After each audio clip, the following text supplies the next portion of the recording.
Estoy muy contenta porque vamos a comenzar con esta charla en la que tuve ahí un error de dedo y bueno, en realidad la charla me da mucha pena, pero por respeto a la profesora lo voy a hacer. Quedamos en que se va a titular Entre la creación y el aula, experiencias y saberes, porque la profesora es actriz, es investigadora, es directora, dramaturga, compositora. Entonces, entre sus saberes y sus experiencias como artista, pues también trae mucho trabajo al aula y de pedagogía e investigación, etcétera. Por eso quedamos ella y yo en que se titularía Entre la creación y el aula, experiencias y saberes con Mirna Estela Vargas Saavedra. Comenzamos, pero antes de comenzar me gustaría mucho que el doctor Rubén Maidana nos pudiera dar pues sí, una introductoria a esta charla. Y antes Bien, de eso también quiero agradecer a mi alumna Ana Gabriel que nos está ayudando con la parte tecnológica. Ahí está de mi lado izquierdo, pero bueno, no se ve, si se quiere asomar rapidito, por favor, porque nos está ayudando con la parte operativa. Alumna de un gusto. Muy buenas tardes. Con permiso. la licenciatura en teatro de aquí de la Universidad Autónoma. Entonces, bueno, nada, Rubén, pudieras comenzar si me bien. haces favor. Sí, sí, yo básicamente me da mucha alegría poder estar acá. Esta es la quinta charla del ciclo de 2024, de este ciclo de charlas que yo inicié en el 2021, un poco en plena pandemia, estábamos saliendo de la pandemia. Y se convirtió en algo que ya lleva más de 20 y pico de charlas subidas a un canal de YouTube de la Facultad de Arte a donde yo pertenezco. En esa playlist, además, hay un libro en PDF donde se recopilaron las charlas del 2021, que es un libro gratuito para descargar. La participación de algunos compañeros, colegas de otras partes de Iberoamérica que han estado en las charlas y que luego pudimos asistir a los congresos que se organizan en México, ¿sí? Con distintas temáticas. Entonces, bueno, se ha armado una red de trabajo muy, muy interesante, que la intención, por lo menos desde lo personal, es que se pueda seguir acrecentando, conociendo cada vez gente nueva, distinta. Eh, Al principio las charlas estaban, diríamos, en un 100% organizadas desde acá, desde Tandil, de Argentina, donde yo estoy, Buenos Aires. La posibilidad de estar el año pasado el 10 de julio, o sea, la semana que viene, se cumpliría un año del encuentro que hizo el CEUBOS en La Paz, Baja California. Yo estuve en representación por Argentina y ahí tuve la posibilidad de conocer a Briseida, Pamela Leal, a Georgina Flores, y con ellas comenzamos en el año pasado a organizar algo que denominamos Expandiendo el Eco de la Voz, que es una alianza interinstitucional entre las facultades y las instituciones donde participan en su trabajo de docente Briseida, Pamela y Georgina, ¿sí? Y ahí se empezó a gestar esta idea de poder generar charlas también desde México y poder compartirlas. Entonces, las charlas van teniendo colaboraciones siempre desde la Facultad de Arte de acá de Tandil, adhesiones las tengo anotadas porque siempre me lo olvido, de la ENAD, de la Facultad de Artes Escénicas de la Universidad Autónoma de Nuevo León, donde trabaja PAME, y el Instituto de Arte de la Universidad Autónoma de Hidalgo, donde está BRI.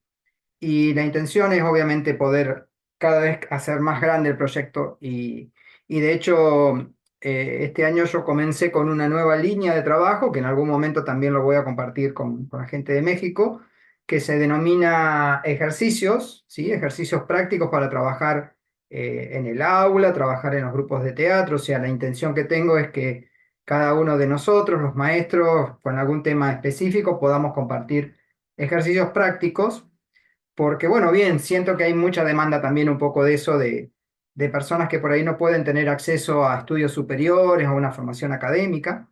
Y entonces, bueno, me parece que un conocimiento que tenemos, si no se comparte, mucho sentido no tiene, ¿no? Tenerlo y no compartirlo. Entonces se mantiene esta idea de la línea de entrevistas, que sería esta charla de hoy, y luego se ha abierto esta posibilidad de empezar a trabajar con algo más práctico. Pero que, bueno, recién hubo una primer charla. Así que bien, eso de mi parte, agradecer desde acá a ustedes, a las instituciones que representan, a la Secretaría de Extensión de la Facultad de Arte de mi universidad, porque bueno, colaboran haciendo los flyers, subiendo los videos a YouTube, editando, poniendo los logos, ¿sí? Un trabajo en conjunto, así que bueno, está bueno agradecer. Y bueno, eso es lo que podría decir de mi parte, Bri, así que ahora quedan ustedes la charla, ¿sí? Muchísimas gracias, Rubén. Para mí es un gusto poder presentar a la maestra Mirna Estela Vargas Saavedra, quien fue mi maestra en su momento en esta misma licenciatura, llamada antes Arte Dramático, licenciatura en Arte Dramático. Hoy día en el rediseño le nombramos licenciatura en Teatro. Y bueno, me gustaría empezar presentando y leyendo su semblanza. ¿Vas? Gracias. Es creadora, Mirna Estela Vargas Saavedra es creadora, docente e investigadora en artes escénicas. Su formación en las áreas del teatro, la música y la sociología se han alimentado constantemente a lo largo de su vida profesional, viéndose esto reflejado tanto en su trabajo artístico como en su trabajo docente. Estudió con destacados maestros mexicanos tales como Luis de Tavira, Premio Nacional de Artes 2008, Antonio González Caballero, creador emérito, Rogelio Luébano, que en paz descanse, y Ricardo Ramírez Carnero, y con maestros extranjeros tales como Cosana Luca, Roy Hart Theater, Francia, Rosario Cárdenas, Premio Nacional de Danza 2013, Cuba, Compañía Philippe Gentil, Francia, y Gao Mukun, Ópera de Pekín, China, Franz Winter, Odin Teatret, Dinamarca, entre otros. Estudió la licenciatura en Sociología en la Universidad Nacional Autónoma de México entre 1984 y 1988 y la licenciatura en Educación Artística con énfasis en teatro en la Universidad Veracruzana 2019-2022. A lo largo de su vida profesional ha ido construyendo un discurso coherente entre estas tres áreas, las cuales se han ido entretejiendo durante 38 años.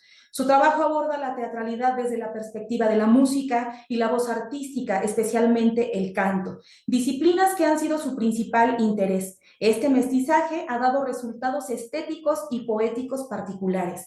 En sus creaciones asume roles de creadora, compositora y dramaturga, e intérprete, cantante, actriz, simultáneamente la mayoría de las veces. Casi siempre, sí. Amalgama la investigación y creación artísticas con la práctica docente, desarrollando un método de formación actoral desde la perspectiva de la voz, a paréntesis de la cual yo fui parte en algún momento. Gran influencia, pues. Desde 1988 ejerce la docencia de las artes escénicas en distintos niveles educativos. Ha colaborado con el Centro de las Artes de Hidalgo como coordinadora del área de música y docente en las áreas de música, danza y teatro, 1993-2004. Fue profesora en el Diplomado de Teatro del Cuerpo 2002-2003 y en el Centro de Educación Artística SEA de Televisa, Sociedad Anónima de Capital Variable desde 2001 a 2006. Desde hace 19 años es catedrática. 20, perdón. Desde hace 20 años es catedrática de voz, música y canto en la licenciatura en teatro, antes arte dramático, del Instituto de Artes de la Universidad Autónoma del Estado de Hidalgo, en donde ha sido autora de programas relacionados con dichas áreas. Formó parte de la planta docente fundadora de la licenciatura en Artes Escénicas del Centro Cultural Europeo de Estudios Universitarios aquí en Pachuca, Hidalgo. Ha presentado en los estados de Hidalgo y Morelos en la Muestra Nacional de Teatro con obras de su autoría en 1995, 97, 2006, así como la región de Centro en la 15ª emisión de dicha muestra, 1994. Ha creado y dirigido alrededor de 15 espectáculos integrales de amplia difusión en instituciones culturales del país y el extranjero, además de haber participado como compositora e intérprete en alrededor de 20 proyectos de artes escénicas, teatro y danza, la mayoría de ellos con perspectiva de género y o de carácter social. Con su trabajo escénico ha participado en diferentes programas de difusión nacionales y estatales, tales como Alas y Raíces, A los Niños con Aculta, Escuelas de Calidad, Consejo Estatal para la Cultura y las Artes de Hidalgo, Festival Internacional Cervantino, Sala Ponce, Palacio de Bellas Artes 2001-2003. También se ha presentado en diversos foros internacionales, perdón, se me fue aquí, Era más chiquita, ¿no? Sí, pero bueno, vamos, casi que voy, pues es demasiado. La maestra ha tenido un gran Si recorrido, quieres, pero sáltate me, cosas. me saltaré. Y termino con que ha colaborado con organizaciones y creadores escénicos de otros países como compositora e intérprete, tales como Rosario Cárdenas, Pequeño Teatro Negro de Salta, Argentina, de 1988 al 92, Roy Hart en Francia, etcétera, etcétera. Ha sido jurado, profesora, actriz. Es una gran carrera. Maestra. Muchas gracias. La presentación yo había pasado una más chiquita. Pero bueno, ahí estamos. Vamos a comenzar. Gracias, sí. Cualquier pregunta que tengan al final, me encantaría que aprovecharan a la maestra. Cualquier diálogo o cualquier línea de conversación que tenga que ver con el tema, pues adelante. Ahí voy calculando los tiempos y para mí es un honor poder entrevistar a quien fue mi maestra hace muchos años. Oh, Y también, gracias. y también es un honor que gente que he conocido de otros países que tienen que ver con la docencia, la voz y el teatro estén aquí presentes. Un saludo también a la maestra Luisa Huertas, a todos los de CEU Voz, a todas las que también fueron mis profesoras en algún momento y profesores, pues les mando saludos y mis cariños. También a mis alumnos y a la universidad, a la institución que me ha permitido poder desarrollarme profesionalmente como docente y actriz también. Bueno, entonces comenzamos con la charla, maestra. Va. Organizamos bueno, más bien ella organizó un cuestionario, entonces vamos una pregunta por otra, una tras otra, ¿no? Claro que sí. Ahí se ve a cuadro la maestra, ¿verdad? Quisiera Sí, que te vinieras un ahí. poco más para acá cerca, por favor, ¿Qué es esto? Va, ahí está, va. Mira, A ver, cuenta. ¿a qué edad empezaste? ¿A qué edad empezaste a desarrollar tu voz? ¿Y Ajá. cómo? Ok, bueno, como todo niño, toda niña, pues empecé a cantar por gusto. Muy pronto mis padres se dieron cuenta que me gustaba y me empezaron a meter, sin que yo lo pidiera, a clases de piano. Lo primero que estudié, mi primera relación con lo sonoro fue a través del estudio del piano. Empecé a estudiar piano muy, muy chiquita. Y casi paralelamente ingresé a coros infantiles, como muchos de nosotros, coros infantiles de la iglesia y coros infantiles en la escuela. Entonces, de alguna manera, siempre en los coros, sin que tú te des cuenta, antes hacen un calentamiento y te vas un poco empezando a formar, ¿no? Esos fueron como mis inicios, ¿no?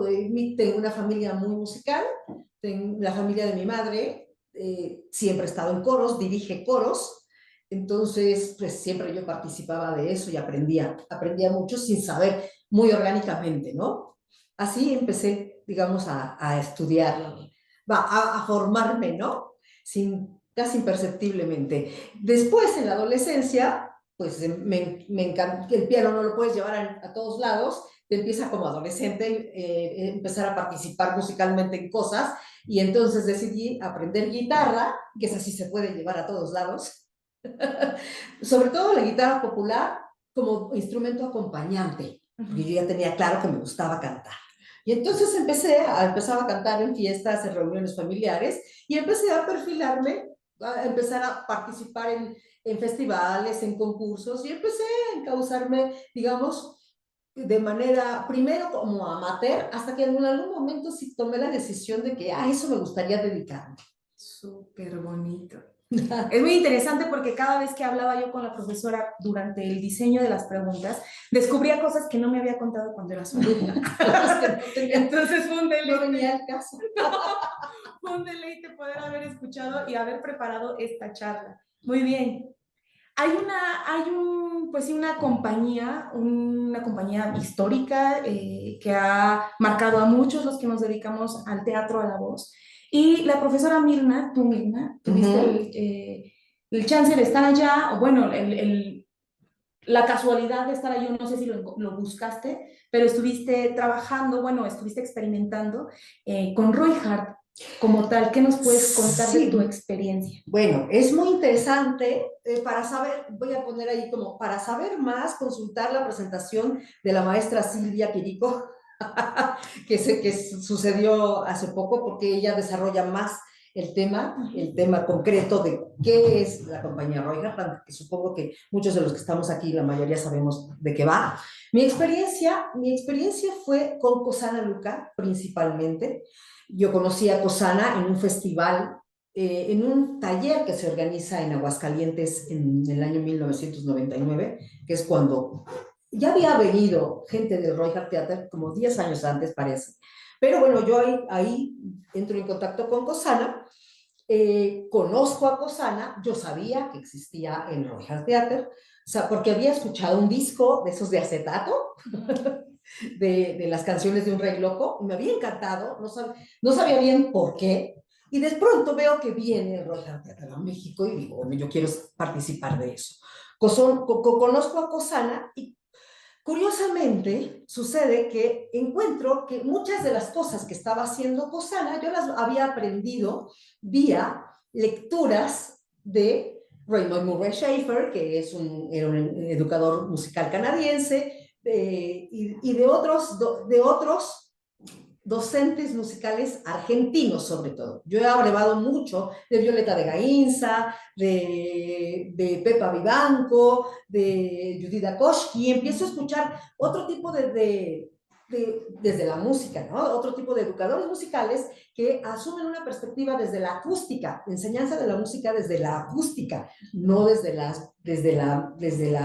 los elementos de la música, sino desde los elementos del sonido, desde la música contemporánea. Entonces veo que Cosana empieza a tener empezamos a tener encuentros en ese sentido a partir del desarrollo de sus propios ejercicios. Yo digo, ay, pero si eso yo lo conozco, o yo hago algo similar, o yo esto lo aprendí acá. Entonces, antes de enterarme cuál era el origen de Roy Harth, del Roy Harth Theater, no de Roy Harth como persona, ¿no? Sino del Roy Harth Theater, antes de enterarme de eso, yo entro como en sorpresa, esas coincidencias, felices coincidencias significativas, y me gusta mucho la experiencia. Por supuesto, aprendo las particularidades de la metodología, si así se puede llamar, de Roy Harth Theater, que tiene ciertos principios básicos. Y una de las cosas que sucede con el encuentro con Cosana, como resultado del encuentro con Cosana, aparte de crearnos un grupo de investigación con Indira Pensado, Carmen Mastache, que se llamó Son Voces, aparte de crear lo que empieza a ocurrir es que empiezo yo a integrar saberes. Algo que ocurre que con mi encuentro con el Roy Harth Theater es un catalizador de saberes que yo ya tenía de alguna manera, en gran medida, y que lo que viene a hacer Cosana es, aparte de aportar la parte exclusiva del Roy Harth Theater, ¿no? Empieza a dar como una especie de confianza. Es algo que tiene particularmente el trabajo con Cosana. Sí. Da mucha confianza a los investigadores, creadores, y propicia una independencia en los creadores. Hay ciertos principios básicos del Roy Harth Theater, insisto, vean la charla de la maestra Kiriko, hay ciertos principios básicos, pero fundamentalmente lo que hace también es dar espacio a la creatividad docente. Es algo que yo destaco de lo que hace Cosana, sobre todo. También, después en Marerar, tuve oportunidad de pasar una estancia allá. Tuve experiencias con Rossignol, con David Goldsworthy y con Anne-Marie Letron. Otro tipo de trabajos.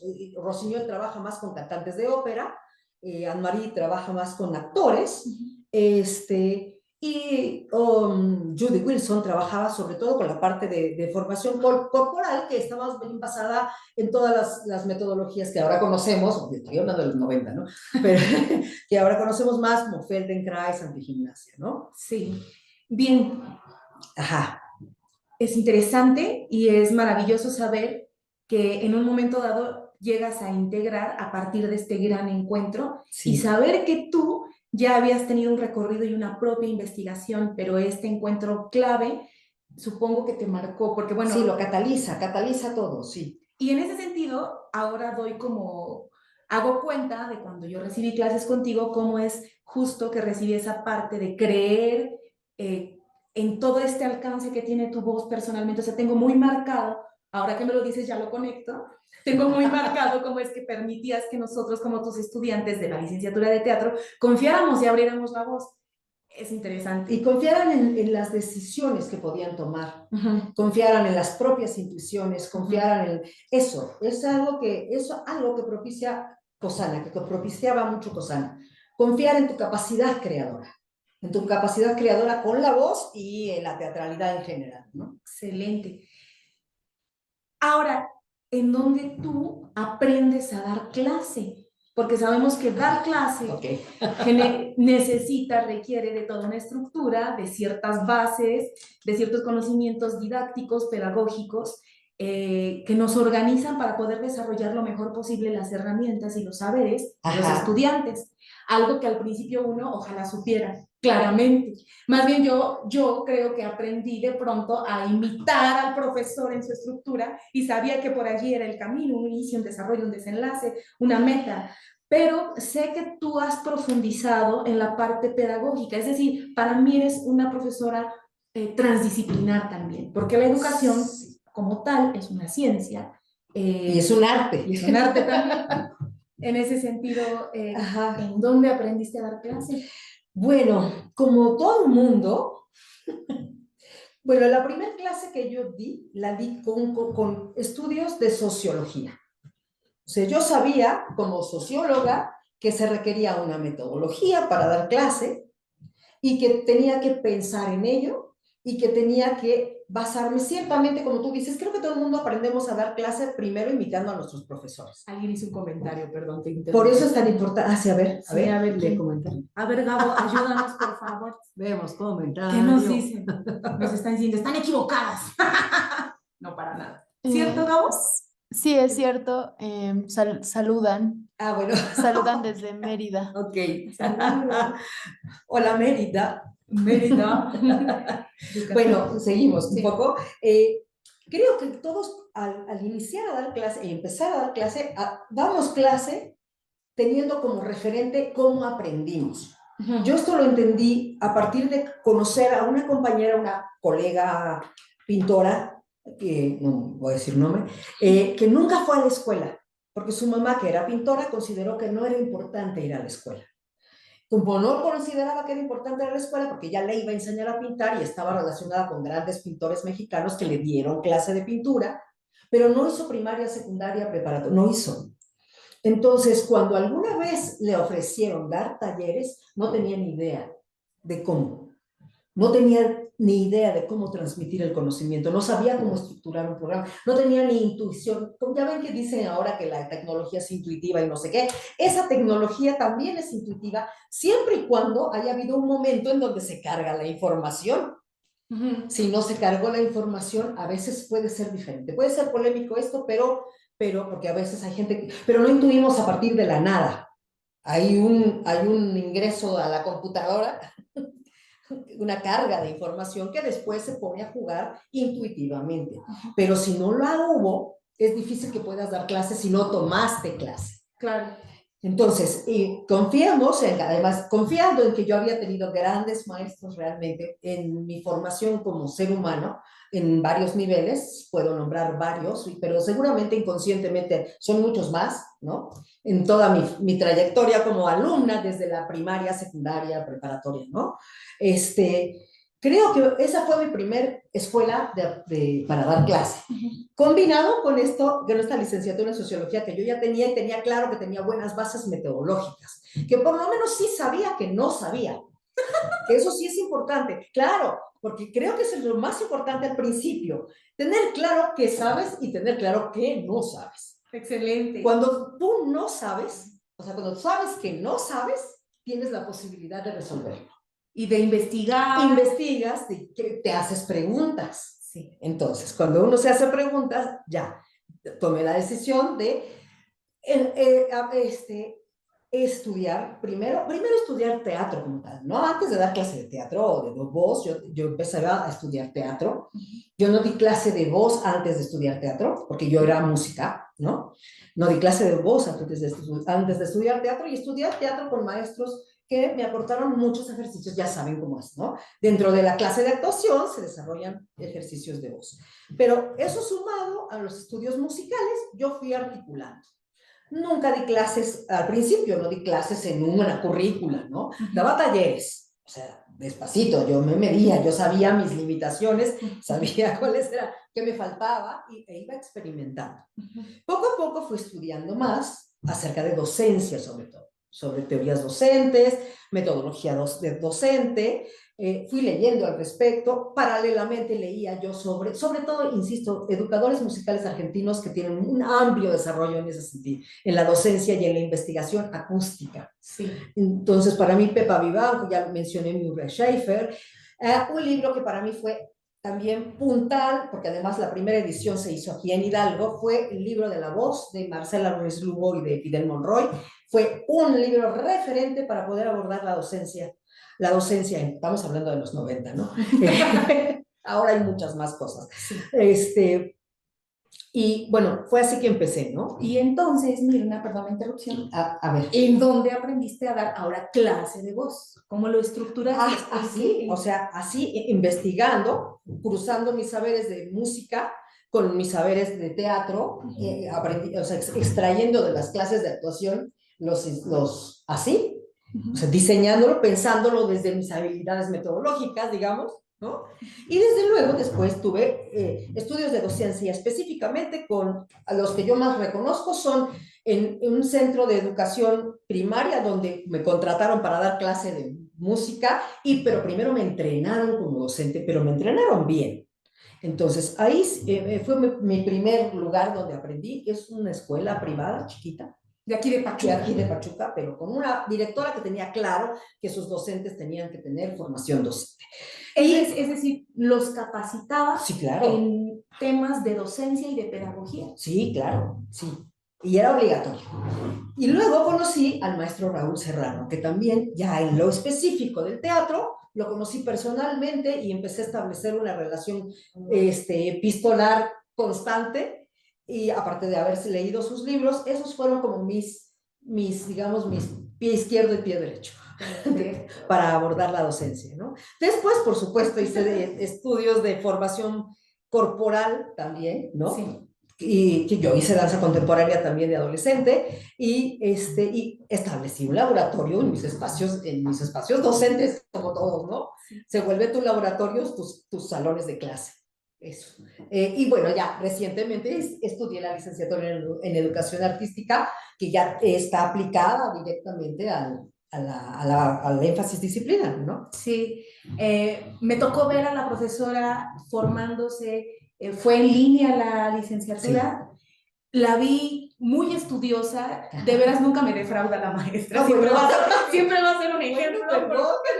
Algún día puede pasar, ¿eh? Pero es un ejemplazo porque la vi y además se tituló con mención honorífica de mayor promedio, no sé cuál es la... Es una medalla que otorga la Universidad Veracruzana que se llama la medalla Dr. Luis Suárez Trujillo, que es el fundador de la Universidad Veracruzana, se la otorgan a los 10 de promedio. Para las personas que tienen 10 de promedio, somos como 6 por generación entre 70,000 alumnos, ¿no? Nada más. Algo así. Nada más. Y yo la vi con todo, como colega, bueno, como compañera. Ya entrando a esta parte pedagógica, a esta parte más metodológica, pero no menos creativa, no menos humana, no menos abierta, nos gustaría saber en qué te basas para desarrollar tus proyectos artísticos, los programas educativos o programas para taller, cursos que tú das, ¿en qué te basas? ¿Qué es cuál es la línea o cómo lo conceptualizas, cómo estructuras? Bueno, depende del tipo de taller que sea, del tipo de curso, del objetivo, de los sujetos del taller, quiénes van a hacer, qué quieren hacer, dependiendo, porque por un lado trabajo con la formación profesional de actores, ¿no? En donde intento sobre todo enfatizar la desinhibición, la creatividad y por supuesto desde ahí abordar las cuestiones técnicas de proyección, articulación, siempre desde la creatividad y el juego, porque de manera relajada es mucho mejor. trabajos desde los no realismos, o sea, desde todos los demás géneros y estilos que no sean el realismo, eso se lo dejo a actuación, A la Academia de Actuación. a la Academia de Actuación, porque me interesa mucho la investigación tímbrica, o sea, toda la generación de, la exploración de texturas, la exploración de caracteres, pero eso sucede con todos los demás géneros y estilos que no son el real, o sea, los estilos que no sean realistas. Por supuesto. Pero lo prefiero hacer así y bueno, al resultado, ¿no? También trabajo como aportando aspectos teatrales a los coros, asesoro coros. Pero entonces ahí hay que hacer al revés, dar elementos teatrales a los músicos. Y entonces también a través del juego cambia mucho la expresividad, sobre todo el énfasis está en la expresividad. ¿Cómo conseguimos expresividad? Autenticidad, a través de la conexión consigo mismo. Por supuesto. Y bueno, entonces depende del objetivo. Si es un taller, si es un curso, si es un diplomado, depende. Tiene cada uno sus particularidades. En el rediseño de la licenciatura en teatro en la Academia de Voz, la profesora me guió, me asesoró, compartió todas estas partes operativas, conceptuales, estructurales, pedagógicas y didácticas para poder organizar lo mejor posible el diseño de cada asignatura, que ustedes, los que son profesores o docentes, sabrán que es todo un proceso bastante complejo y que debe ir como bien enmarcado, digamos, ¿no? Claro, el establecimiento de las relaciones verticales, horizontales de una currícula, por eso decía, depende del sapo la pedrada, decimos en México, ¿no? Del tamaño del sapo es la pedrada, ¿no? El tamaño de la piedra. Entonces, depende del sapo la pedrada, el sapo y la pedrada de la articulación de una currícula universitaria es muy grande. La piedra la tienes que levantar con las dos manos. Sí, y en equipo además. En equipo, sí. Y lleva mucho tiempo, pero es un trabajo que para mí, el trabajo docente y el trabajo de diseño curricular es un trabajo apasionante. Sí. Apasionante, pero tiene también sus partes administrativas, ¿cierto? Como que es un trabajo que se debe valorar también económicamente, ¿cierto? Bueno, vamos a entrar a lo laboral. No, pero es que esto se va a grabar. Bueno, tienes razón. Vamos a seguir, entonces. Mirna, yo creo que ya muchos saben a qué nos referimos, ¿no? En ese sentido. ¿Quiénes influyeron tu práctica docente y tu formación como docente? Un poco ya hablamos de eso. Grandes profesores que yo tuve en la secundaria, preparatoria, primaria, para empezar, ¿no? Creo que sí, el reconocimiento de las influencias en ese sentido es importante, hacerlo de la manera más consciente que se pueda, y seguramente hay muchas inconscientes, porque bueno, cuenta la cantidad de profesores que tuvimos en la primaria, secundaria, ¿no? Claro. Entonces, pero siempre que hablamos de eso, se nos vienen a la cabeza 2 o 3 que fueron quienes influyeron mucho en nuestra trayectoria como seres humanos, ¿no? Es decir, que yo puedo estar aprendiendo y puedo estar influenciada, y después reconozco eso, digamos, subconscientemente, veo que yo hago lo que hacía el profesor, creo mi propia claro, integras con lo propio tuyo, pero el conocimiento es colectivo. Entonces vamos abrevando de las generaciones anteriores, eso no tiene nada de malo. Siempre y cuando se mencionen, ¿no? Claro, dar el crédito correspondiente. Sí, y algunas realmente no son conscientes hasta que te lo preguntas, digamos. Alguna vez yo hice un ejercicio, con Son Voces hicimos un ejercicio eso, de reconocimiento de quiénes eran nuestras influencias para dar clases. Y hicimos un cuadro, hicimos todo un diseño, y era muy emocionante darse cuenta que no te acordabas de la maestra Juanita, ¿no?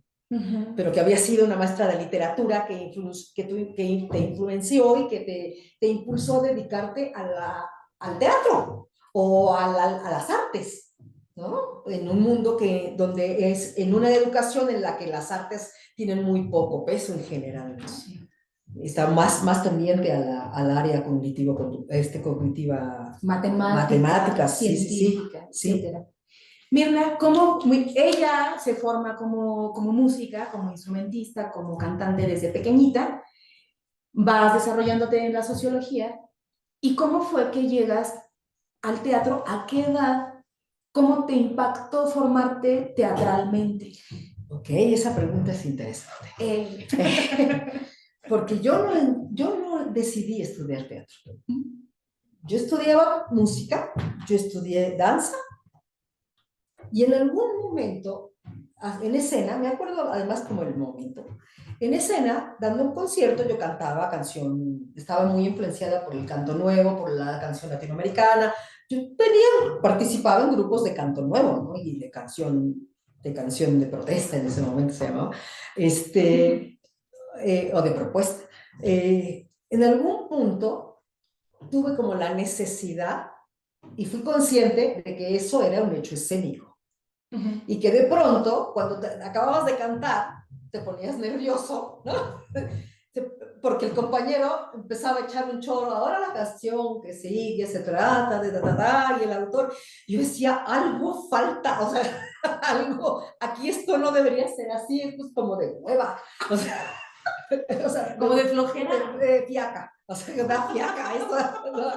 ¿Sí? Esto que no, debe haber alguna otra manera de resolverlo, ¿no? Y entonces, curiosamente, de manera, otra vez coincidentemente, significativamente, conocí un grupo de teatro que se había mudado de la Ciudad de México a Pachuca, huyendo del terremoto del 86. Hubo un gran terremoto. 85. 85. 85. Así, hijita, 85. Sí, huyendo del terremoto del 85. Curiosamente, cuando yo estaba necesitando acercarme a otro tipo de experiencias, no sabía que era el teatro lo que me lo iba a dar. Nos conocemos, me invitan a sus talleres, están justamente realizando ellos unos talleres, ellos como profesores, el primer taller de teatro, diplomado en teatro, que organiza en ese momento la institución cultural, que era un foro, no había tal cosa como Conaculta, no había tal cosa, ¿no? En el 80 y pico, que eran como casas de cultura, ¿no? Y me integro y empiezo a aprender qué es eso del teatro, o sea, cómo era eso del teatro.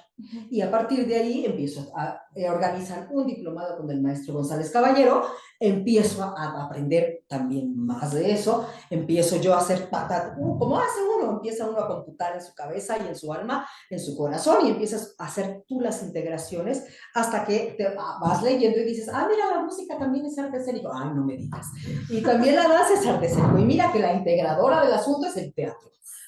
Mira, pues entonces no andaba yo tan perdida. Claro, claro, claro. Así es como llego yo al teatro. Vale. Por una necesidad de resolver como se llaman acá, los colgones en escena de los conciertos. Cierto, cierto. Esos vacíos en donde platican. ¿Qué dices? Esta gente se va a dormir. Así. Se corta la energía. Bueno, en ese sentido me gustaría mucho mencionar rápidamente cuando vi un espectáculo músico-teatral de la profesora, donde bueno, perdón que lo mencione, pero sí. Se hirió un dedo, sí, te sangraste el dedito gordo. Ella estaba en mucha adrenalina porque estaba cantando y estaba actuando, pero también había dirigido, estaba con un compañero mío egresado, Álvaro Muñoz. Pero a mí me impactó mucho yo también apenas estaba descubriendo esos conceptos, pero estaba integrado, o sea, era teatro, ella tocaba, cantaba, estaban actuando, contaban una historia, la dinámica, el ritmo era una cosa maravillosa, y a mí me dejó muy marcado, porque ver en escena a tus profesores es emocionante. Y al final, cuando ya, bueno, esto es como el extra, pues ella no sentía el dolor de... Batería baja. Sí, ahorrar, te dice que batería baja. Ay no, ojalá que esto no se Conéctale, sí. Por favor, Gabo. Ya saben, las cosas técnicas. Ay, Dios mío. Mira, anda, te atrae extensión. Genial, Gabo, gracias. No lo resolvió, esto no se terminó. Ya casi que termino. Bueno, y entonces tenía su herida, y pues hasta que terminó ella estaba en tal activación que fue algo que se me quedó marcado, ¿no? O sea, tu trabajo integral, o sea, esta integración que mencionas no solo la cuenta, sino que es práctica, o sea, yo la vi en la escena, y es maravilloso ver cómo uno va conceptualizando. Gracias, Mirna. O sea, eso creo que es muy importante y muy valorable, en esta parte del arte y de las artes, de la interdisciplina. Ajá, La pues interdisciplina. yo siempre, cuando me hablan de interdisciplina, digo yo, es que para mí es redundante con el teatro. O sea, el teatro es interdisciplinario por sí mismo, porque así lo entiendo yo también, porque así llegué yo a él. Sí. Yo no llegué al teatro como un arte generado desde la literatura, no, para mí fue justamente el elemento que amalgamaba lo que yo quería hacer, ¿no? Excelente. Ya vamos, bueno, les comparto que está súper cronometrada la entrevista, súper estructurada. Esto fue toda una elaboración con la maestra. Hoy aprendí más cosas de ella en este periodo. Nos faltan 2 preguntas más y bueno, yo sigo agradeciendo seguir aprendiendo. Vamos como a otro tema que también tiene que ver con todo esto, con tus saberes, con tu experiencia como creadora, pero sobre todo esta parte humana y ética. La pregunta es, ¿cuáles crees que son las actitudes éticas adecuadas que se deben tomar en cuenta dentro del aula hacia la formación vocal? Ok, bueno, creo que esa pregunta que me dejó pensando desde que me la hiciste, sí, o sea, sí, ya me había pasado el cuestionario.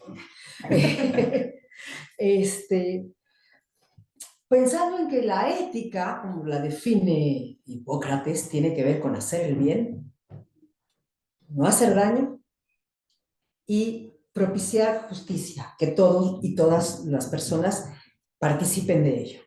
Entonces, creo que para hacer el bien en el aula tenemos que tener una sólida formación disciplinar, una sólida formación docente, porque si no podemos hacer daño sin darnos cuenta. Déjenme, ¿qué puse aquí? Pues pongo que de buenas intenciones está el infierno lleno. Porque decía, tú tenía buenas intenciones, no sabía mucho, pero era bien buena onda, le echaba ganas. Entonces, yo siempre hago énfasis en eso. Para hacer el bien no basta tener buenas intenciones. Hay que saber lo que se está haciendo, hay que tener claridad disciplinar, claridad docente, y entonces, bueno, ya lo echas a jugar con tu intuición y tu propia creatividad. Pero creo que sí, informarse. Es importante formarse como docente y en la disciplina. Sí, eso sería como Creo pues que... otra cosa. Sí, sí. En cuanto a la justicia, que todo el mundo lo sepa, compartir los saberes de manera clara, me parece que es ético, importantísimo, porque eso propicia la independencia del aprendiz. De pronto hay demasiado, para evitar el sectarismo, porque de pronto, se crean los gurús y que es que no entiendo bien lo que me dice, pero dice que ve en el fondo de mi alma, ¿no? Y entonces hay mucho, de pronto, sucede mucho en el teatro, que de pronto el maestro se viste de blanco, trae las barbas blancas, largas, y entonces, ¿no? Hay mucho eso. Y me parece que eso es poco ético, eso no se hace, porque propicia el sectarismo. Claro. Entonces no fomentas el pensamiento crítico, no transmites los saberes tales cuales, ¿no? Sí. Y entonces, pues, eso no es ético. Creo que entra dentro del ámbito de la ética. No hacerlo, pues, o sea, no hacerlo, sino crear independencia, reforzarlo en sus capacidades, reforzarlo y ser claro en la transmisión de los conocimientos y no dejar de la ambigüedad, de la no sé cuánto, cuántica. Bueno. Yo pensé que no volvería a disfrutar tanto la entrevista, pero la sigo disfrutando. Es que ya habíamos ensayado. Creo que este tema es muy importante. Creo que sin saber, tal vez apropié de mis profesores, incluyéndote a ti, esta parte del respeto al ser humano que está frente a ti, confiando en que tú le vas a guiar, en que tú le vas a permitir estructurar, desarrollar, hacer encontrar su potencia en la voz, en lo expresivo, en lo actoral, en lo artístico, en lo humano. Y me parece, pues, he comprendido durante estos años que tener de frente a este estudiante, verle, escucharle, ver cómo respira, cómo hay miedos fatales, miedos que infundados o también construidos en su contexto hacia su propia voz, como estos prejuicios de la propia voz que el estudiante tiene y en donde él requiere o ella requieren ellos De un espacio seguro. Exactamente, para poder explotar y toda esa estructura y este conocimiento pedagógico, métodos, etcétera, metodologías, realmente exploten en este humano que confía en ti para poder cantar, para poder hablar, para poder crear un personaje, para hacer cosas postmodernas si ellos gustan, performance, lo que quieran, pero tener esas bases me parece importante. Vamos con la última pregunta y después de esta última pregunta, si alguien quiere abrir el micrófono, charlar con la profesora, aprovecharla, aprovechar que estamos... Intercambiamos. También, pues adelante. La última pregunta, como creadora mujer, ¿cuál ha sido tu experiencia como líder de proyectos en la década de los 90 y actualmente? Bueno, vamos a empezar con la década de los 90, cuando yo empecé a liderar proyectos. Antes yo era parte de agrupaciones, pero no me concebía como líder de proyectos porque las mujeres somos intérpretes. ¿No? Las mujeres somos intérpretes, las mujeres somos actrices, No, las mujeres ¿verdad? somos cantantes. Pero ¿por qué? También puedo dirigir. ¿Ves? Esa era la cosa. Esa era la cosa. Como eso nunca tuve ningún problema, al contrario, al contrario. Bienvenida como actriz, bienvenida como intérprete, bienvenida como cantante. Ah, no, espérate, dirigir, no, eso no es tuyo. Producir menos. O sea, producir menos. Y tampoco escribir, pues no, a ver, no puedes hacer todo, ¿no? Alguna vez sí me lo dijeron, no puedes hacer todo. Por supuesto, no hago todo en trabajos de gran formato, porque pues no puedo. O sea, soy consciente, ¿no? Y también tengo un equipo de apoyo, también no es que yo soy todóloga en todo. Pero ciertamente fue difícil, incluso aunque estuviera en el programa de mano, dirección Mirna Vargas, el técnico anunciaba intérprete Mirna Vargas. Yo tuve muchas veces que subir a la cabina a decirle, oye, lee lo que está escrito. Varias veces. Cuando llegabas a las funciones que tú llegas, ¿no? Como productora, pum, bájame esa vara, no te pelan, se dirigían al compañero varón. Yo decía, y ellos estaban como, ya sabían, ¿no? Con ella, ¿no? Sí, durante la década de los 90 fue más difícil que ahora. Ahora ya es más frecuente. De hecho, de aquí han salido varias directoras, cosa que me emociona que aquí en la universidad, en el Instituto de Artes, hay salida para dirección y hay más directoras que directores. Y producción también. Y en producción también. Pero ahora ya incluso hasta tienen el título, ¿sabes? Gracias. Y claro, sí, al principio era un poco desconcertante porque te convocaban a las reuniones, ya ves, reuniones de actores o reuniones de teatristas para resolver alguna cuestión de tipo laboral o de tipo, ya sabes, ¿no? Y a mí me mandaban la invitación como intérprete. Y me acomodaban o no me invitaban como directora. Entonces, como invitaban a los directores, no me invitaban. Sí, esos machismos subterfugios, sí, por supuesto que los viví, ¿no? Sí. Actualmente no sucede, sí, sinceramente sucede mucho menos, porque además ya una también, corriosa, llega como partiendo plaza, no da espacio para que eso suceda. Claro. También respetan tus canas un poco, por eso no me las pinto, solamente por eso, ¿no?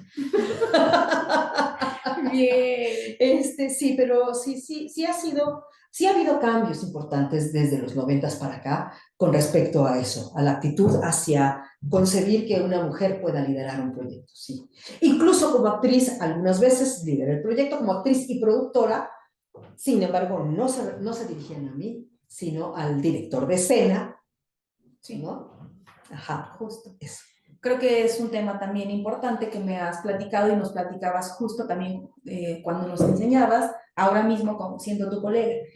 Para mí ha sido un placer poder hacer esta entrevista, poder seguir tejiendo todos estos encuentros bellísimos que la vida y el mismo trabajo con la voz me ha dado la oportunidad de vivir.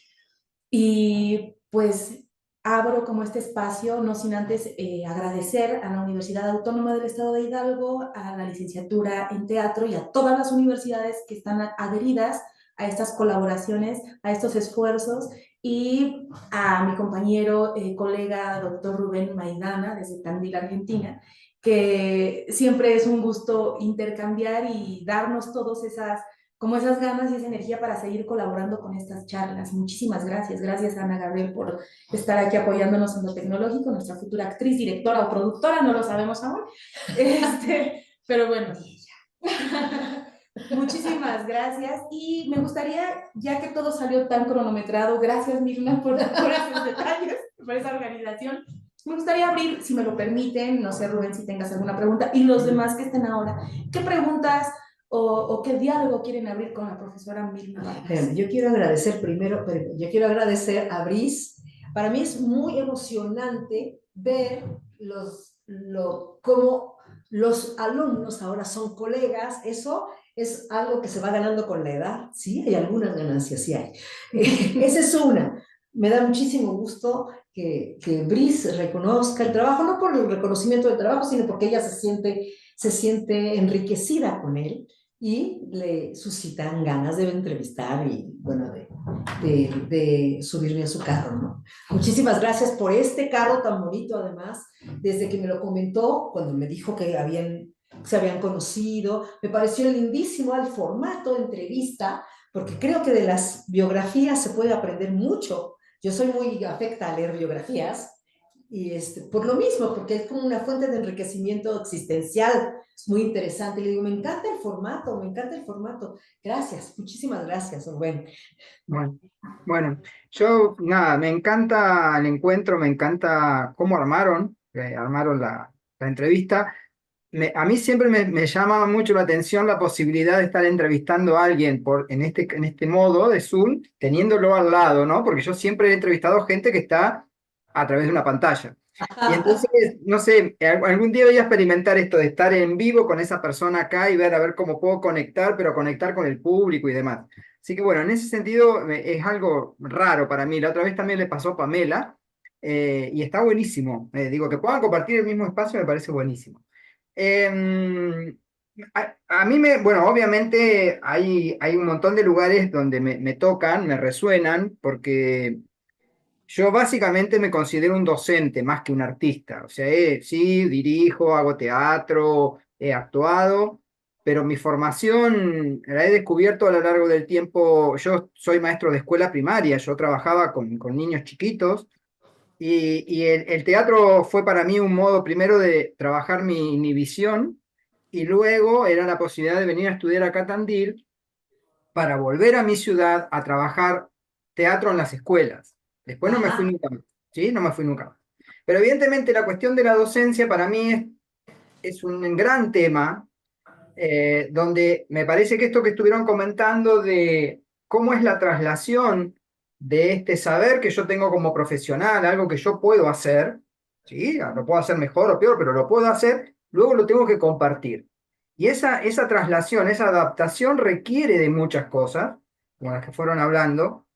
Me parecía muy importante esto que hablabas de la justicia, de la ética, ¿no? En algún momento, y tal vez me vaya de tema, un día comentaban que, por ejemplo, un presidente, ¿sí? Sus decisiones involucran a muchísima gente. ¿Quién le continúa en algún modo en esa línea de importancia? El maestro. ¿Sí? El docente lo que está haciendo es trabajando con un material muy complejo que es el material humano, formando, generando, sí, generando pensamiento crítico. O sea, todo lo que estuvieron hablando de algún modo tiene que ver con eso, ¿no? Esta idea de cómo yo impacto en el otro. Y ahí me parece que hay un lugar bien interesante que uno tiene que ser como muy consciente del poder que tiene. Exacto. Evidentemente tiene que ser una conciencia que no nos inmovilice, pero guarda con lo que hacemos, ¿no? Digo, ¿cómo se hace una devolución? ¿Cómo miro al otro? ¿Qué le estoy pidiendo? Y en ese sentido lo que te quería preguntar es cómo has podido articular esta concepción que vos tenés de la enseñanza con lo institucional, donde la institución, sobre todo, por lo menos me pasa a mí, yo estoy dentro de una facultad, estábamos formando profesionales, docentes que en algún momento hay que evaluarlos. Y la evaluación es un lugar complicado en el arte, ¿no? Donde, ¿cómo hago yo para decir esto está bien o esto está mal? Este alumno promociona, no promociona. Porque quiero decir, en un taller que yo doy en un centro cultural, eso no ocurre. Pero si estoy dentro de una Ah, institución, ya estamos hablando de otra cosa. Entonces, eso, te quería preguntar, desde tu desde mi perspectiva, sí, ajá, trayectoria, ¿cómo lidias, entre comillas, con esto de la evaluación, poner una nota o acreditar un saber, que ese alumno promocione el otro año, etcétera, etcétera? ya. Bueno, creo que sí es, bueno, el tema de la evaluación es todo un tema, ¿no? Todo un tema. Eh, yo he logrado crear criterios de evaluación que son como claros, lo suficientemente amplios, ¿no? Como para poder... aquí hay que poner notas sí o sí, ¿no? Aquí hay que poner notas 10, 9, 8, etcétera. Entonces, se crean unas rúbricas, hemos logrado crear rúbricas flexibles que consideran grados de creatividad, aunque no sean, o sea, grados de compromiso en términos del si está intentando, ¿no? Si está, y no tanto si logra, sino, o sea, por supuesto que sí tiene que lograr, pero eso depende de uno también, ¿no? O sea, sí, no es que él no lo hizo, no, que hiciste tú para que lo haga o para que no lo haga, ¿no? Grados de logros, digamos, en términos de alcances de habilidades, que es lo que se puede medir. Lo otro no se puede medir, no tiene sentido. O sea, lo otro, en términos de habilidades podemos medir. Y hemos asumido eso. Bueno, vamos a medir habilidades. Eh, Constancia, eso también se puede medir. Va o no va, asiste o no asiste, participa o no participa, ¿no? Tareas, por ejemplo, yo soy gran fan y amiga de los mapas conceptuales y de los mapas mentales. Soy una fan. Creo que es un instrumento importantísimo y súper creativo para poder organizar el pensamiento. Entonces, bueno, se generan tareas en donde involucran devoluciones de mapas conceptuales, etcétera. Entonces, ¿cuántos son? Dos, tres en el periodo, ¿no? Si lo entregó, eso, si lo entregó, si puso empeño, ¿no? O sea, son cosas medibles. Vamos a medir lo medible. Lo no medible es una evaluación, acá la llamamos coevaluación, que es una evaluación cualitativa, que eso no es medible, pero que tampoco va a afectar a la nota siempre y cuando haya habido habilidades relacionales adecuadas, digamos, ¿no? O sea, que lo haya intentado, que comparta con los compañeros, que se comprometa con los compañeros. Y está el tema de la autoevaluación también, que es el mismo, y ahí no te metes. Ahí cada estudiante decide cómo trabajó, y lo hacemos yo lo hago a través de una bitácora de proceso. O sea, el estudiante lleva su bitácora de proceso, que no está ni bien ni mal. O sea, no se califica en términos de bien y mal, sino se considera en términos de que la haga. Eso sí, la tiene que hacer. Entonces, son instrumentos de evaluación de diferente tipo que uno va creando para poder establecer ciertos criterios equilibrados de los diferentes dominios, ¿no? O sea, por un lado el dominio de las habilidades, por otro lado del dominio de las relaciones, y otra es la autoevaluación, como ellos se consideran, ¿no? Y en el caso de la Universidad de Hidalgo, tiene consideradas los tres tipos de evaluaciones. Es una de las pocas instituciones que yo conozco que considera porcentajes para la evaluación de habilidades, que son los exámenes, etcétera, etcétera, la evaluación entre pares, la coevaluación la hacen entre pares los muchachos, y la autoevaluación la hace cada quien para sí mismo, ¿no? Bien. Que a lo mejor se va a poner 10 y él no era para 10, él consideró que 10 o que era una estrategia para sacar un punto más. De todas maneras, tú no te metes, hablas con ellos, tratas de hacer conciencia de qué va la cosa, tratas de que sean honestos, pero no te metes en la autoevaluación. Hay gente que sí se mete, pero no estoy de acuerdo, ¿no? Hay maestros que sí se meten y dicen, tú no te puedes poner 10 en la autoevaluación. Espérame.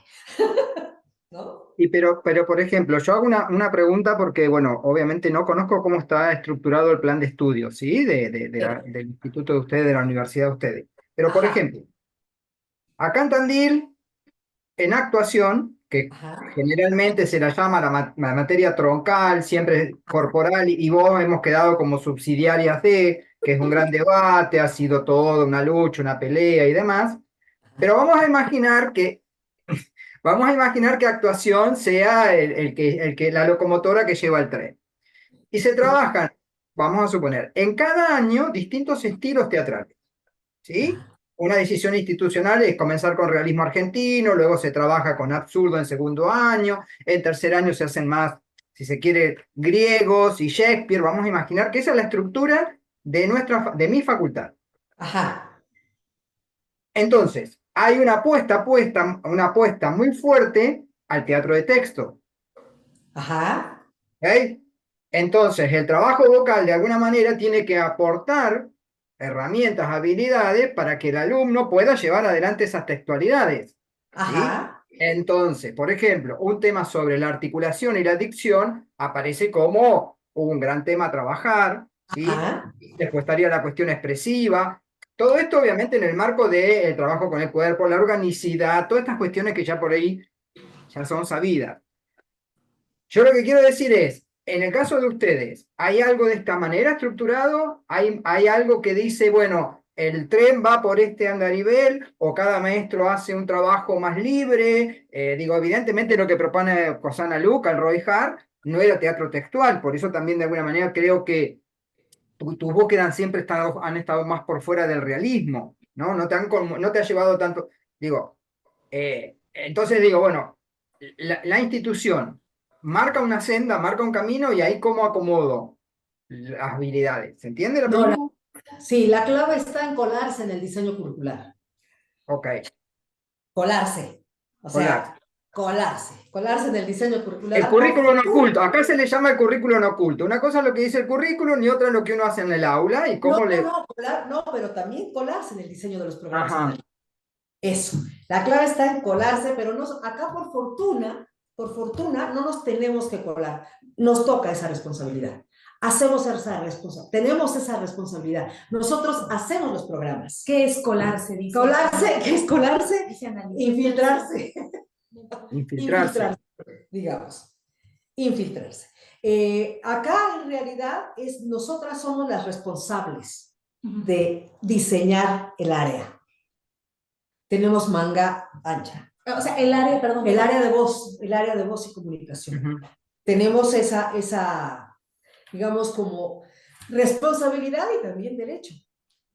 Entonces, nosotros articulamos las 6 materias o 7 materias verticales, ¿no? Que tenemos en relación, son 6 o 7, 6, ¿verdad? Sí, que tenemos, las vamos articulando, ciertamente observando un poco lo que está pasando en la actuación también, pero un poco, pero también metiendo bajo, ¿no? También nosotros vamos influenciando y por supuesto, como dice, sí, tiene una carga textual, hay digamos, una proclividad a lo textual, pero ciertamente también actuación, en nuestro caso acá, actuación no es tan cuadrado, no es tan esquemático, actuación también integra saberes, no, acá no se considera que actuación es como la que rige, sino que Ajá. está articulada, que las materias actorales son actuación, voz y movimiento, y que están articuladas. No hay una jerarquía de actuación por arriba de las otras dos, pero porque así lo hemos hecho en la propia academia, ¿eh? Nosotros lo hemos decidido así. Entonces sí, y nosotras como maestras del área de voz, tenemos la responsabilidad y el privilegio de poder articularla, de poderla diseñar completa. Claro. Contenidos, distribución, etcétera, etcétera. Y primero, por ejemplo, primer semestre sí es teatro de texto. O sea, si trabajas la articulación, el objetivo es sobre todo articulación, ¿no? Pero de manera lúdica, todo con trabalenguas, inventando, articulación. Y después vas después el segundo semestre tiene que ver con el canto y con la exploración. Y entonces ya en tercero empiezas a tejer. Ok.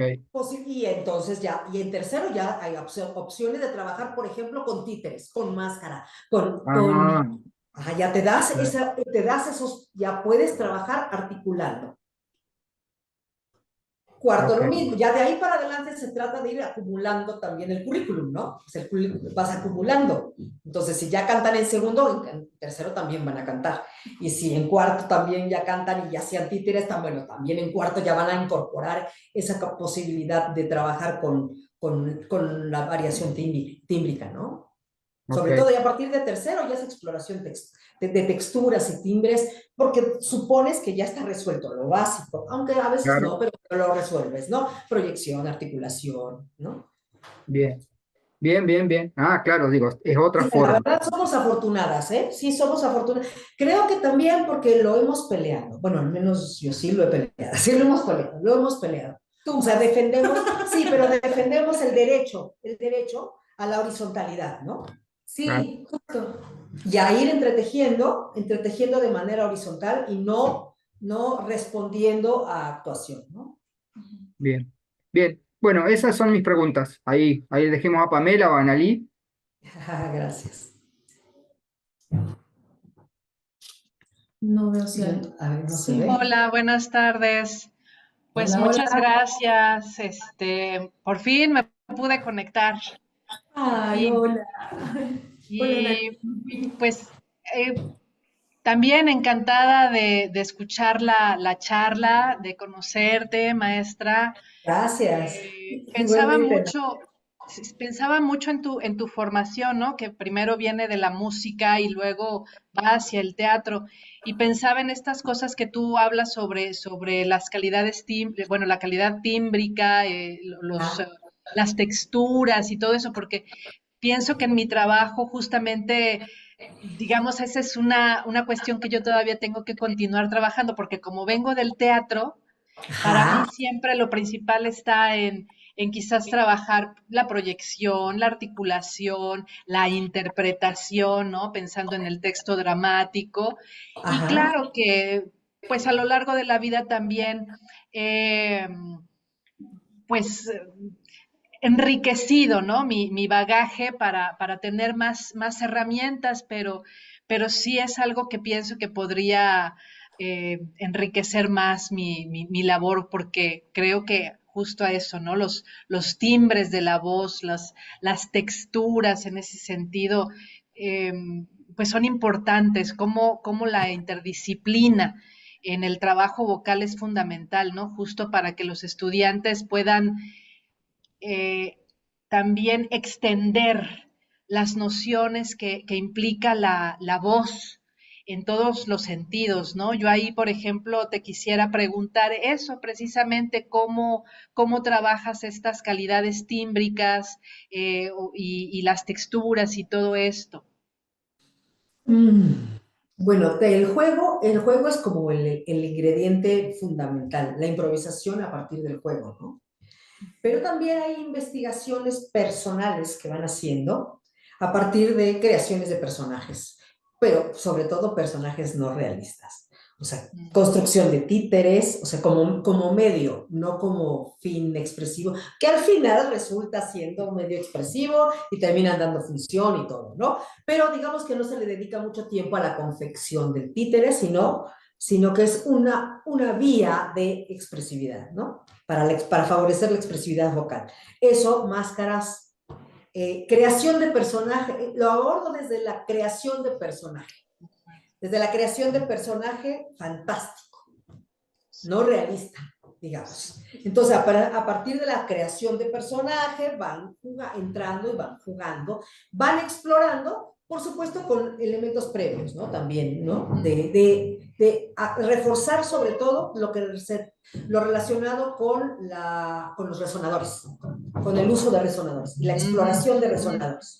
Reforzando la exploración de resonadores, podemos, o sea, el calentamiento tiene que tener un fuerte énfasis en los resonadores y que haya conciencia y conocimiento foniátrico, si tú quieres, ¿no? Anatómico de cuáles son y crear ejercicios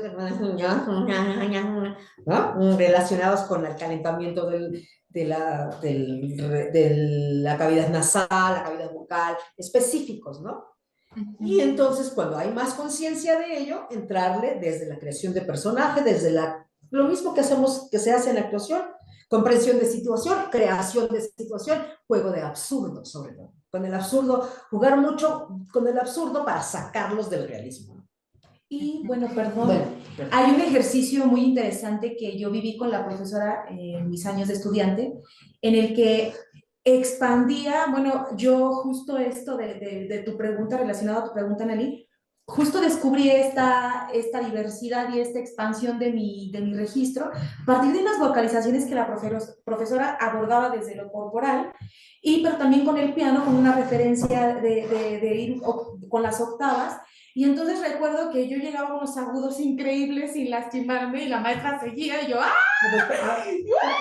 Siempre es, a ver,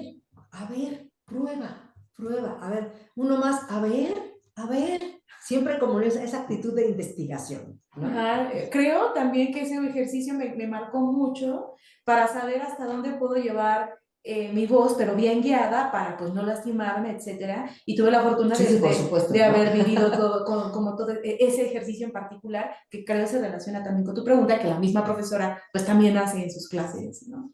Muy Sí, interesante, no es una vocalización de una clase de canto, no sé si llamarlo normal, clase de canto. Sí, claro, no es una vocalización clásica, sí. La focalización es integral, corporal, y pues no nada más es la voz la que se expande, es toda tu sensación, tu percepción, y es muy bello. Pero sí es una actitud de darte permiso. Cuando tú te das permiso, y eso lo propicias tú como profesora, ¿no? A ver, date chance, a ver, vamos a ver. Y sí. O sea, Sí, me recuerda mucho también a que, bueno, yo aprendí a dar clases de voz desde el método de la eutonía. Y una de Ajá. las cosas que siempre trabajaba, bueno, me indicaba mi maestra Ana María Muñoz, era permitir. Siempre empezaba los inventarios corporales o ciertas consignas con Ajá. el permite, ¿no? Y me recuerda mucho a esto que tú estás diciendo. Y justo también pensaba, ahora que mencionabas que, bueno, entiendo que trabajas con piano. Sí. A Pues veces, depende. O con A veces con piano, a veces con percusión. Depende. Pero que, sí que trato de dar un estímulo sonoro paralelo, sí. Sí, qué interesante, porque pienso que luego, aunque en mi universidad, estoy en la Universidad de las Artes de Yucatán, hay Okay. clases tanto de voz hablada como de voz cantada, pero fíjate que de pronto se divorcian. Y los chicos me da la impresión de que sienten que en la clase de voz hablada, pueden hacer tales cosas y en la de voz cantada otras. Pero falta Integración. esta relación e integración, ¿no? Y por otro lado, no sé si a ustedes les pase, ahora con el tema de las redes sociales, TikTok y los reels, ¿no? Los famosos reels. Y bueno, tener la cámara aquí tan cerca y que claro, la cámara te capta todos los gestos, por más mínimos que sean, ¿no? Y ahora también con esto de la inclusión, muchos de los reels tienen subtítulos. Y el problema con el que me he encontrado con los estudiantes es que tengo que trabajar mucho la articulación de la palabra, la activación de todos los músculos faciales, porque están muertos. Así Tienen es. un tono muscular bajísimo en todo el gesto facial, porque ellos creen, claro, su autoimagen es que si lo hacen así, están exagerando, ¿no? Cuando estamos trabajando para el teatro. Y es como muy difícil que den el paso a, a, pues a ampliar su expresividad facial, ¿no? En el mismo sentido que la corporal, porque de pronto en la corporal no cuesta tanto, pero que activen la facial, yo luego veo rostros muertos, ¿no? Y les dices, Sí, levanta las cejas, claro. ¿no? Yo ahí sugiero, y es lo que suelo hacer yo, es empezar activando la musculatura facial. O sea, sí. empezar y hacerles conciencia de eso que dices. Yo lo hago. Muchachos, esto no es cine, esto no es tele, esto es teatro. Tenemos, a partir de 2 metros, tenemos 60 filas. Hagamos de cuenta. Y ya tengo como ciertos símbolos que ya conocen ellos que tienen que ver con, esto es articulación.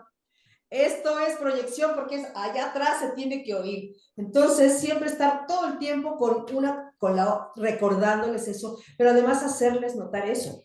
Hacerles notar, ustedes están habituados y además, no sé si a ti te pasa, pero acá nos pasa con frecuencia, que la aspiración es ser influencers, no actores. Entonces, ahí está pasando mucho.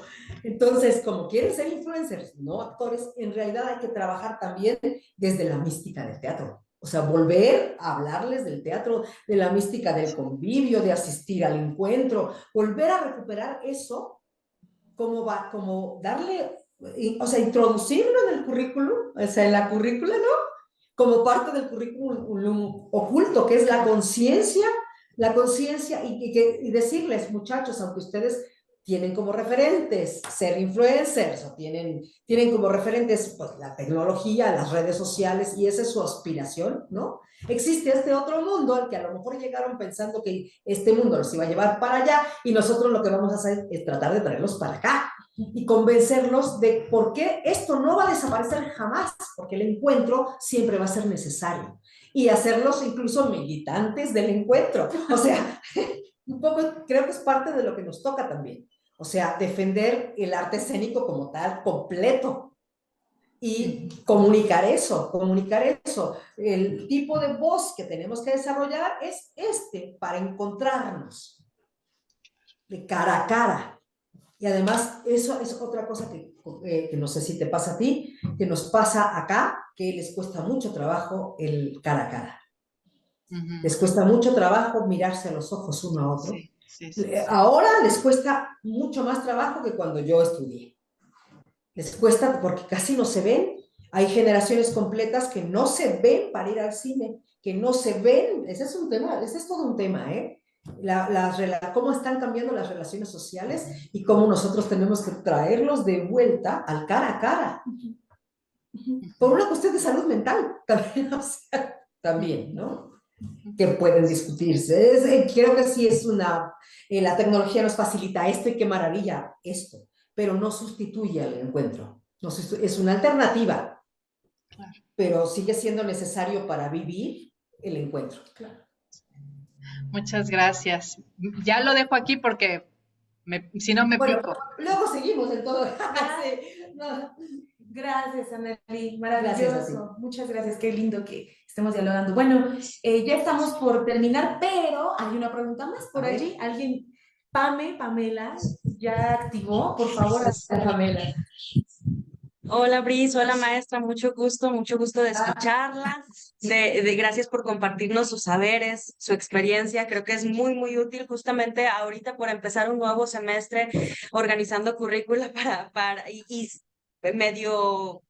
en medio justamente de un rediseño curricular. Me es muy útil, muy útil todo lo que platica. Con esto que hablaba y con la pregunta que decía Annalí sobre la investigación tímbrica y demás, pienso mucho, y esto que dice de la actitud de darle permiso, de darse permiso, pienso mucho en Michael Chekhov y esto que habla él de los estilos de actuación, que el estilo de la comedia, del drama, pero recuerdo mucho que habla del estilo bufonesco y que platica que en el estilo bufonesco pensemos que cada actor tiene dentro una serie innumerable de personajes subhumanos, que si en la tragedia trabajamos con un doble conductor que son presencias sobrehumanas, acá son subhumanos, ¿no? Y son enanos, duendes, troles, gnomos, criaturas que viven abajo de los hongos y demás, y que cuando salen a jugar es cuando empieza la exploración. Me llamó mucho la atención esto que dice pues darse el permiso de jugar y de explorar con la voz, ¿no? Me recordó eso y me hizo muy, pues sí, muy importante. le quería preguntar, ay, ya lo perdí un poquito. No te ¿Cómo les preocupes. va con esto de la evaluación? Es algo que también me preocupa por ejemplo, con la coevaluación. Hay Ajá, algunos porcentajes, es algo que sí, los alumnos se coevalúan y sí queda en la calificación sí, final sí, o sí. es más como una reflexión. Sí queda. No, sí, sí, sí queda. Sí queda. Acá está asignada. Pues nosotros tenemos el derecho de asignar, pero no puede ser menos del 85%, se llama heteroevaluación, 85% de heteroevaluación, 10% de coevaluación y 5% de autoevaluación. ¿Cómo lo hago yo? La heteroevaluación son los exámenes, ¿no? Exámenes y siempre en primero va progresivamente las habilidades que vas evaluando. Después de primero y segundo ya es transversal. Tienes la técnica vocal transversal y hay otras cosas, ¿no? Pero la técnica vocal siempre está transversal. Proyección, articulación, timbre, manejo tímbrico, volúmenes, intensidades, etcétera, ¿no? O sea, eso está como siempre subyaciendo. Eh, y hay una rúbrica específica dependiendo del ejercicio que hagas, aunque en mi caso siempre como evaluación final hay un ejercicio integrador teatral. No es nada más un ejercicio vocal, es un ejercicio integrador teatral donde vas tú misma llamando a que integren los saberes en movimiento, que integren los saberes de actuación. O sea, no es actuación la que centraliza, sino nosotros también llamamos a que integren lo que aprendieron en actuación, lo que aprendieron en teóricas, eso. O sea, no considerar que es actuación la que se hace cargo de eso, sino que nosotros también integramos. La coevaluación se hace normalmente se hacen ejercicios, idealmente, es la palabra, debería hacerse ejercicios de conversatorios, que entre ellos conversen, pues, por equipos, sobre todo cuando es equipo, porque la coevaluación está dirigida a evaluar el trabajo de equipo. Colaborativo, o sea, cómo fue y hablar con ellos de que de lo que se trata de la coevaluación no es de que tú evalúes las habilidades, sino las relaciones. Si trabajó, si propuso, si cooperó, si no te maltrató, o sea, si te trató bien, si le interesaba, eso. Cuando ellos entienden que de eso va, de acuerdo a los equipos de trabajo, a veces trabajas en binas, a veces trabajas en tríos, a veces no, o a veces son equipos de 4, a veces no, es un equipo, por ejemplo, el trabajo coral a veces es sobre todo cuando haces un unísono, son todos, ¿no? Pero cómo fue el trabajo hacia el compañero, y cuando ellos tienen claro que se trata de una evaluación relacional, es más fácil, es más fácil. Y sí, le corresponde un 15% la coevaluación. Y la autoevaluación la hace, 10, perdón, 10. Y un 5% a la autoevaluación que también se hace a través tú te aseguras que la hagan a través de hacer su bitácora de proceso. Que no va a estar bien ni mal, pero tú revisas que esté hecha, eso sí. Revisas que la hagan. En mi caso, yo trabajo con 5 preguntas que tienen que resolver cada vez. ¿Qué hice? O sea, que van a diferentes dominios. ¿Cómo me sentí? De sensación y sentimiento, yo te la comparto. O sea, es ¿qué hice? O sea, ¿y qué pienso de lo que hice? O sea, esa sí es la descripción de la clase prácticamente. Luego, ¿cómo me sentí? De sensación y sentimiento. O sea, me sentí triste, me sentí feliz, estaba yo dormida. Se vale, de todo se vale porque no vas a poner calificación ahí, ¿no? Estaba aburrida, mi mamá se enfermó y entonces no me concentraba, hacía frío, hacía calor, sensación y sentimiento. ¿Con qué otras áreas de la vida lo relaciono? O sea, pensamiento divergente. Me acordé ahorita con lo de la respiración, cuando yo nadaba, que teníamos que aguantar muchas horas debajo por ejemplo, ¿no? ¿Qué intuyo? O sea, ¿qué intuyo? Y que hagan 2 preguntas que no respondan. Eso cada clase. 2 preguntas que no respondan. O sea, y esto de la articulación, ¿para qué más servirá? Por ejemplo, no sé. No la tienen que responder, tienen que formular la pregunta. Eso es para estimular diferentes áreas del pensamiento. Y después, al final, pides un escrito evaluatorio en donde ya escriben así. O sea, al final del curso ya escriben así. No necesitas pedirles que integren diferentes niveles de pensamiento, ¿no? O sea, diferentes... Pero eso, digamos que es como, con eso se autoevalúan. Entonces, lo único que revisas es que se haga. Y entonces, pues si se ponen 10, que se pongan 10, porque si lo hicieron, pues sí. Si no lo hicieron y se ponen 10, de todas maneras está en tu rúbrica de evaluación, de heteroevaluación. También es un punto, yo a la rúbrica de auto, en mi caso yo divido 50% los exámenes y 50% la rúbrica de qué es evaluación, evaluación permanente, que son tareas, participación y elaboración de bitácora. Claro. O sea, de todas maneras, ya la parte de que la haya hecho o no la haya hecho sí te corresponde porque tú vas dando el seguimiento. ¿Qué pusieron? Si sí lo hicieron o no. O sea, sí, perdón, cómo lo vivieron, etcétera, etcétera. Bueno, eso sí ya es asunto de ellos y tú no puedes intervenir, ¿no? Ese es su derecho. Pame, eso. Te lo puede compartir la maestra, acaba de decir, si gustas, después te lo doy. Te lo mando después, sí, sí, sí. Muchísimas gracias, gracias, gracias. Bueno, pues si no hay alguna pregunta más, agradezco el espacio, agradezco la charla. Nuevamente gracias a nuestra alumna Ana Gabriel por apoyarnos. Estuvo escribiendo y es muy curiosa y estuvo escribiendo. Si tienes alguna pregunta, no sé, darte el chance de preguntar. Pues la verdad ninguna pregunta, me siento... Vente. Sí. Me siento muy afortunada porque, como lo comenta la maestra Brice, pues nunca se termina de aprender, ¿no? Me llama mucho la atención diferentes temas que fueron tocando no solo la maestra, sino también las personas que preguntaron. Bueno, creo que uno como alumno pues va formando su criterio y pues nunca sabemos por dónde nos lleva la vida, ¿no? O sea, en algún momento a lo mejor queremos tallerear, empezar por tallerear y luego, no sé, ser un profesor, ser un docente, impartirle los conocimientos a los alumnos. Y me llama mucho la atención algo que dijeron al principio, justo que los conocimientos no solo no servirían de nada si solo se quedan en nosotros, ¿no? La importancia que es compartirlo y crear en las futuras generaciones, bueno, yo me incluyo en ellas, criterios para poder ir compartiendo a los demás. Yo me encuentro muy agradecida de estar aquí y de poder tomar muchísimas notas, son cosas que me voy a ir guardando y poniendo a prueba en mi próximo semestre y pues en la vida, ¿no? Y da fe de que lo que dije es cierto. Sí, porque sí, claro, ambas mis maestras y yo contentísima de estar aquí y aprender mucho. ¿Quién es? No, ella estuvo en el anterior congreso de voz que organizó la Compañía Nacional de Teatro.